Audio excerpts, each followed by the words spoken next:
This game took years to make, millions of dollars spent, a budget bigger than some Hollywood movies, and yet, within 24 hours of release, it was cracked. This happens to almost every single game, no matter how big the studio is, no matter how advanced the protection. It's happened to GTA, to FIFA, to Assassin's Creed, to almost every major game you can name.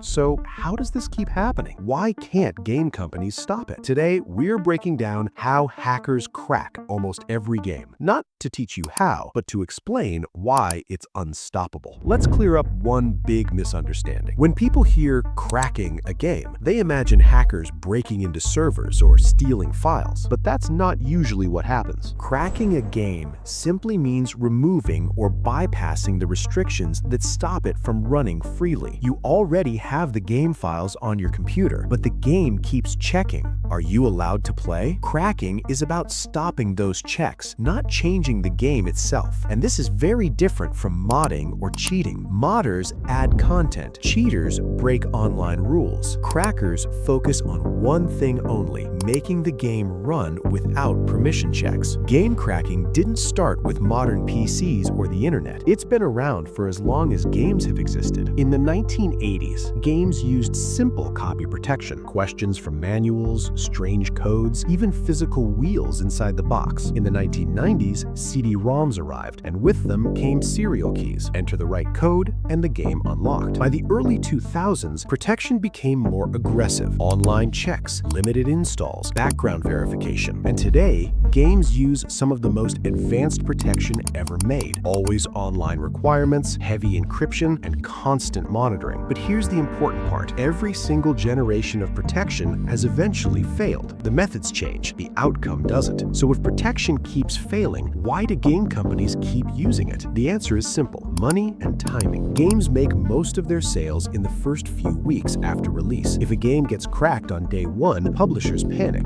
DRM isn't designed to be unbreakable, it's designed to delay. Even stopping piracy for a few days or weeks can mean millions in sales. From a company's point of view, if a game survives its launch window without being cracked, the DRM has already done its job. But that delay always comes at a cost. Modern games don't rely on just one lock. They use layers of protection. The first layer is basic permission checks, making sure the game is legitimately owned. The second layer focuses on tampering. If the game notices something unusual, it can slow down, crash, or refuse to run. Then there's online verification. Some games regularly check in with servers to confirm everything is valid. And finally, there's behavior monitoring, systems that watch how the game is running and look for anything out of place. Think of it like a building with guards, cameras, locked doors, and alarms. The stronger the protection, the harder it is to break in, but also the harder it is for everyone to move freely inside. Here's the hard truth game companies can't escape. To be played, a game has to run on your computer, and anything that runs on your machine can be observed, tested, and understood. The game must eventually unlock itself, otherwise even legitimate players couldn't play. That moment, when the game says, yes, you're allowed, is the moment protection becomes vulnerable. Hackers don't smash through walls. They watch,